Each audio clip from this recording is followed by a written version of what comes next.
اچھا ہوا آپ کے تابع تھی، کہیں جانا ہو، یہ جو آج کل آپ ہوائی جہاز پر سفر کرتے ہیں، سب سے پہلے ہوائی سفر جو ہے وہ جو حضرت سلمان علیہ السلام نے کیا. سب سے پہلے ہوائی سفر کس نے کیا؟ سلمان علیہ السلام نے کیا. آپ نے ایک تخت بنایا ہوتا تھا، اس تخت پر بیٹھتے تھے، بہت بڑا تخت تھا. اچھا اپنے پیروکاروں کو بٹھاتے تھے، اور اس تخت پر بیٹھنے کے بعد اللہ نے چونکہ ہر چیز کو حضرت سلمان علیہ السلام کے تابع کر دیا تھا. اللہ کے نبی تھے، دیکھیں کیسے کیسے انبیاء گزرے ہیں.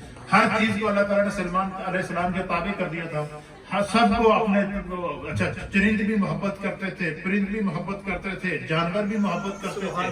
سب کو اس تخت پر بٹھانے کے بعد ہوا کو حکم دیتے کہ ہم نے فلاں علاقے میں پہنچنا ہے، چلو قافلہ چلے گا. ہوا آتی، آپ کے تخت کو اوپر اٹھاتی اور تخت جاتا ہوا میں. سبحان اللہ.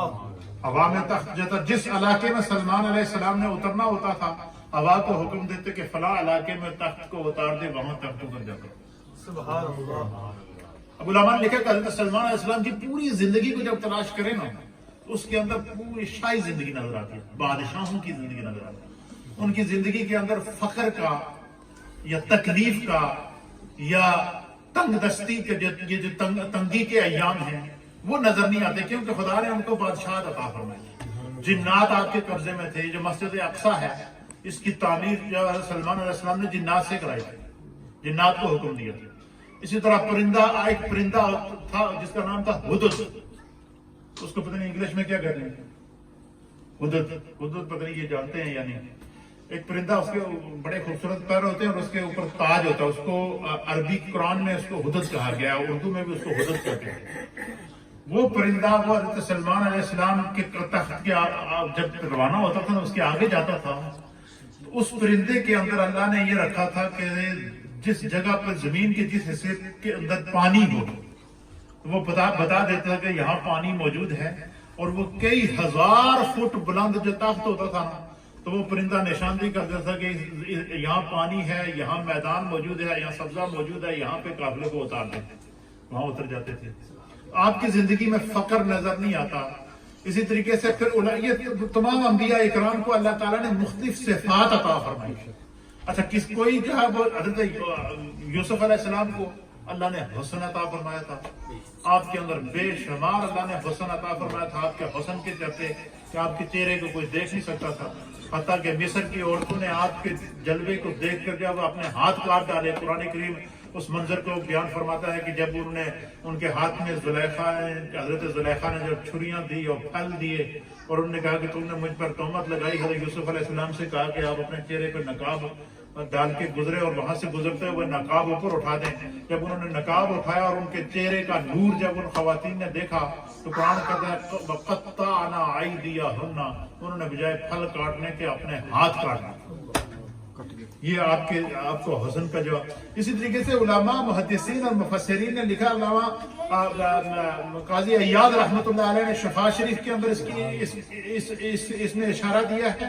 اور اسی طریقے سے جو علامہ جلال الدین سیوطی رحمۃ اللہ علیہ نے جو ہے وہ خصائص الکبریٰ نبی پاک صلی اللہ علیہ وسلم کی سیرت پر بڑی محبت سے کتاب لکھی. اس خصائص الکبریٰ 2 جلدوں میں لکھی ہے اور اس 2 جلدوں کے اندر نبی پاک کی زندگی کا ہر معجزہ آپ نے لکھا. اور پھر اس معجزے سے نکلنے والے جو انوار ہوتے تھے اس کو انہوں نے لکھا ہے. ایسے ایسے اولیاء اللہ گزرے ہیں کہ انہوں نے ایک چیز جو ہے نا وہ جو محسوس کیا اس کو لکھا. تو جو ہے وہ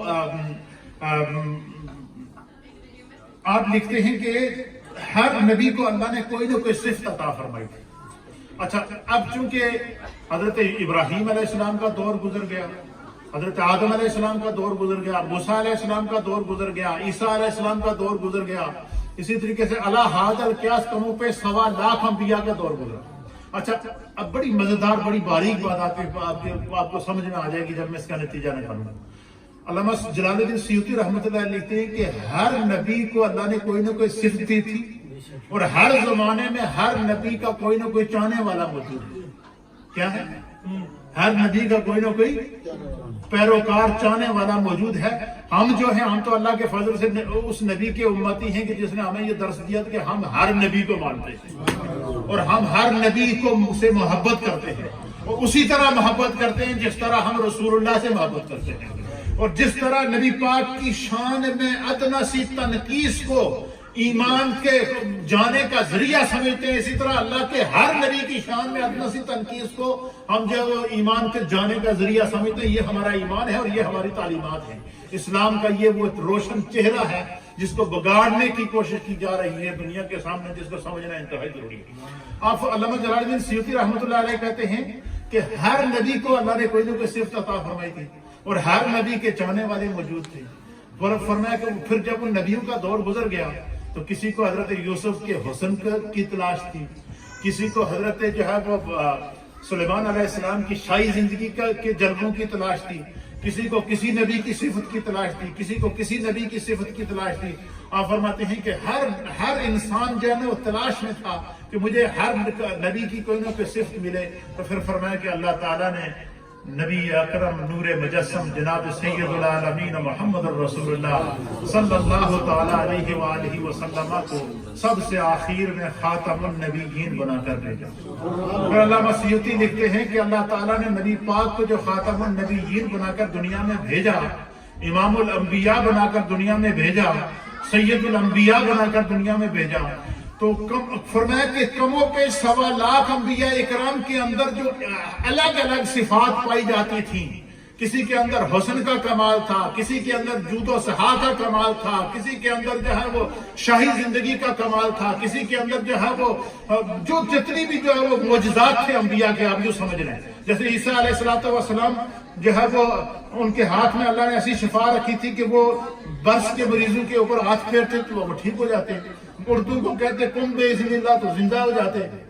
موسیٰ علیہ السلام کے عصا کو جب قرآن بیان کرتا ہے کہ جب انہوں نے اس جو ہے اپنے عصا کو پتھر کے اوپر مارا، فانفجرت من حسنۃ عشرۃ عینا، کہ موسیٰ علیہ السلام نے جب اپنے عصا کو پتھر پر مارا تو اس پتھر سے پانی کے 12 چشمے نکل آئے۔ فرمایا کہ جتنے کم و بیش 1.25 لاکھ انبیاء اکرام کو اللہ نے جو الگ الگ معجزات عطا فرمائے تھے، ان تمام معجزات کو جمع کر کے پھر خدا نے محمد بنائی ہے۔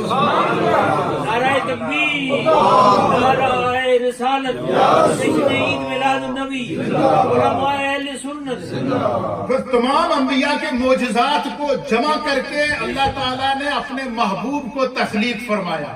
جس کو حسن کی تلاش تھی ان کو مصطفیٰ میں حسن ملا، جس کو جود و سخا کی تلاش تھی اس کو مصطفیٰ میں جود و سخا ملی، جس کو جو ہے وہ بادشاہت کی تلاش تھی اس کو مصطفیٰ کی صورت میں بادشاہت ملی۔ حضور علیہ السلام فرماتے ہیں کہ میں سویا ہوا تھا، خواب میں میرے پاس جبریل آ گیا، جبریل نے مجھے اٹھایا، اٹھانے کے بعد سرکار فرماتے ہیں کہ جبریل نے مجھے چابیوں کے گچھے دیے۔ کیا دیے؟ چابیوں کے گچھے دیے۔ تو میں نے سرکار پر فرماتے ہیں کہ میں نے خواب کی حالت میں جبریل سے پوچھا کہ یہ کیا چیز ہے؟ فرمایا کہ یہ اللہ تعالیٰ نے کائنات کے اندر جتنے خزانے رکھے ہیں اللہ نے ان تمام خزانوں کی چابیاں دی ہے کہ میرے مصطفیٰ کو دے۔ یہی وجہ ہے کہ مصطفیٰ اشارہ کرے تو سورج پلٹ آئے، غروب ہوا ہوا سورج پلٹ آیا، اشارہ کریں تو چاند ٹکڑے ہو جائے۔ حتیٰ کہ یہاں تک حدیث کے اندر آتا ہے کہ ایک نبی پاک صلی اللہ علیہ وسلم ایک سفر میں تھے، حضرت مولا کائنات رحمت اللہ رضی اللہ تعالیٰ عنہ فرماتے ہیں کہ میں بھی سرکار کے ساتھ سفر میں تھا، اسی طرح اور بھی صحابہ تھے۔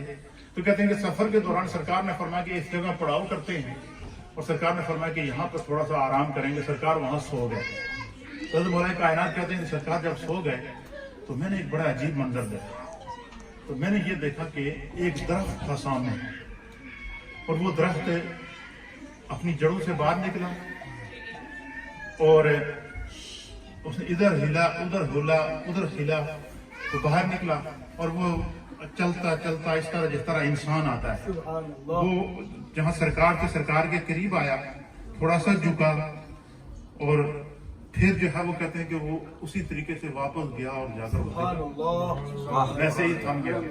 حضرت مولا کائنات کہتے ہیں کہ میں یہ منظر دیکھ رہا تھا تو جب بڑا عجیب غریب منظر تھا، اور یقیناً میرے ذہن میں یہ تھا کہ ذرا اللہ کے نبی ہیں، کوئی نہ کوئی معجزہ ضرور ہوگا۔